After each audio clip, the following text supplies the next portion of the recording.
Welcome to Go Find Out, the Career Switch podcast. I'm Jennifer Russell, author, career coach, and speaker, bringing you actionable ideas from knowledgeable guests on how to successfully kick your fears to the curb to go after your career goals. You can find more episodes by visiting GoFindOutPodcast.com. Enjoy the show and go find out. Welcome back to Go Find Out, the Career Switch podcast. I'm your host, Jennifer Russell, and this is episode number 74.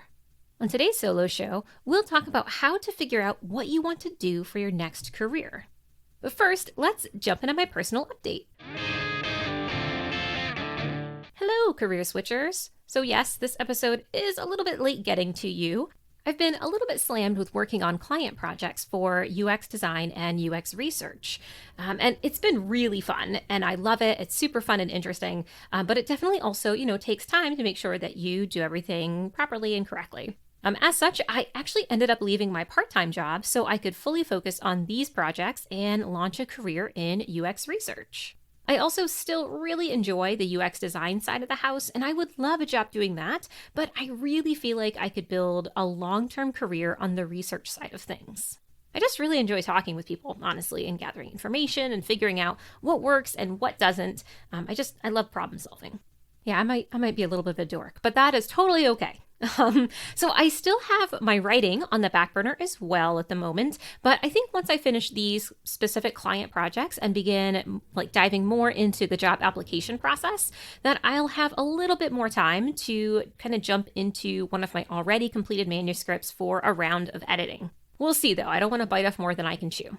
All right, let's jump into the meat of this episode and actually talk about first steps into leaping into a new career. So ironically, my first piece of advice about leaping into a new career is actually don't leap, right? At least not without looking first. Or unless an opportunity falls into your lap and it is too good to pass up, right? Then go for it. And I know, this show is all about going after your goals. Go find out, right? But I also think it's important to do a little research before you invest a lot of time or money into a career that you might not actually like when all is said and done. After all, I'm assuming that you probably already are in some sort of career or job and you're not super happy there, so you don't want to end up in the same situation because you leapt into something before researching it. If you have a general idea of what you want to do, or, maybe you're torn between a few different careers, then you might want to actually skip ahead a little. However, if you're not completely sure what you want to do, but you know you want to do something different, then let's start at the beginning. The first thing that I recommend is actually getting a little direction. It's hard to pursue something new if you don't know what you actually want to do, right? It can also be good to just kind of take a step back and do a little research about what kinds of opportunities are actually out there. Because the thing is, there are a ton of career options out there, and there might be some that you might not even know exist. For example, I had never even heard of user experience design or user experience research before I stumbled across a TikTok from Avocademy about it. It's a field that goes perfectly with my psych background, yet no one during undergrad nor grad school ever mentioned it as a potential career opportunity. It's safe to say you don't know what you don't know, right? What if an amazing career opportunity exists for you, but you just don't even know it exists? But before we get too into the weeds here, let's jump back to the goal of today's episode, helping you get a feel for what careers might be a good fit. Now, before you do too much else, I recommend actually hopping online and taking 2 or 3 free career assessments. There are a ton of them out there, and they are mostly just a Google away. I'll drop a few of my favorite assessments into the show notes, but feel free to use whatever free ones that you find. Just know that most of the time, free means actually giving up your email address for access to your assessment results. Ain't nothing free, really, right? So just kind of keep that in mind. The reason that I recommend taking at least 2 to 3 assessments instead of just 1 is because not all assessments are created equal. Some assessments can be more accurate than others, and some may only provide very general results rather than specific. So in other words, they might tell you you might like a career in science rather than narrowing it down to, say, molecular biology. When you take the assessments, I want you to try and be as honest as possible with your answers. Try not to choose what you think you should choose. Instead, select the most honest option that you can. Sometimes it helps to actually complete the assessment quickly. The quicker you are with your answers, the more likely they represent the true you. That way you don't have too much time to kind of really think them over and end up changing your answer because you think it's what you should enjoy or what you should like. But again, keep in mind that not every assessment is terribly accurate, which is why I actually recommend doing 2 or 3 of them. Hopefully the results that you get from completing multiple assessments will result in at least one of them pointing you toward a career that sounds interesting to you. And that's the important thing about the results. Just because an assessment suggests that you might be interested in a career does not mean that you actually have to pursue it. The assessments are just a method to determine what you might like or be good at. It's also a way to identify new fields you might be interested in, but maybe not have heard of or ever considered yourself doing. Alternatively, if you already have a general idea of the industry that you want to go into, but you're not sure what career or role that you might pursue, a next step might be doing research for a list of positions or career opportunities in that field or industry. So, for example, I was interested in getting into tech, but I wasn't really sure what roles would be a good fit.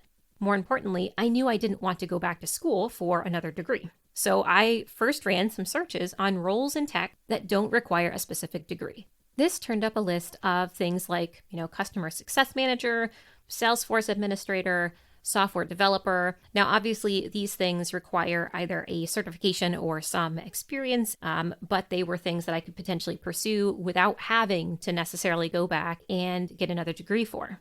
But just be aware that if your research results in a list that was written by a tech-related bootcamp or a university, that the author of that article will likely prioritize or glamorize whatever industry their bootcamp or university is focusing on, building up numbers in.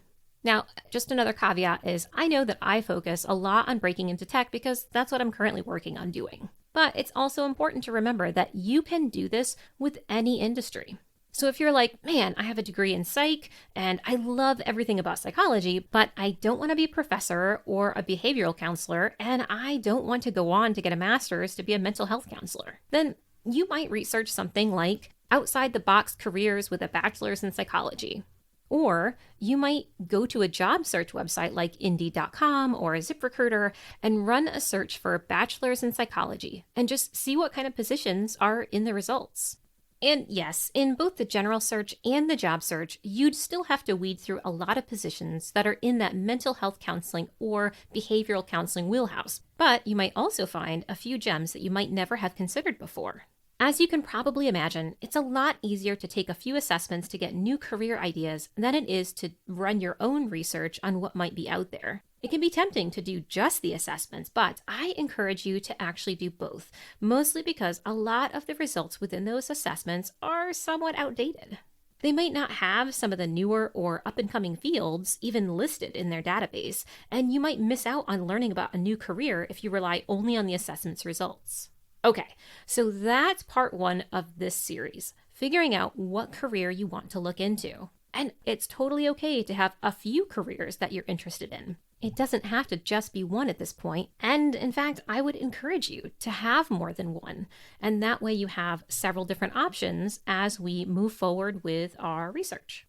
When I first started my career journey to break into tech, I was interested in Salesforce administration, software development, and eventually user experience design once I heard about it. It's good that I had several areas that I was interested in because I ended up doing a few trainings that helped me recognize which field really piqued my interest. So that's actually what we'll be doing next.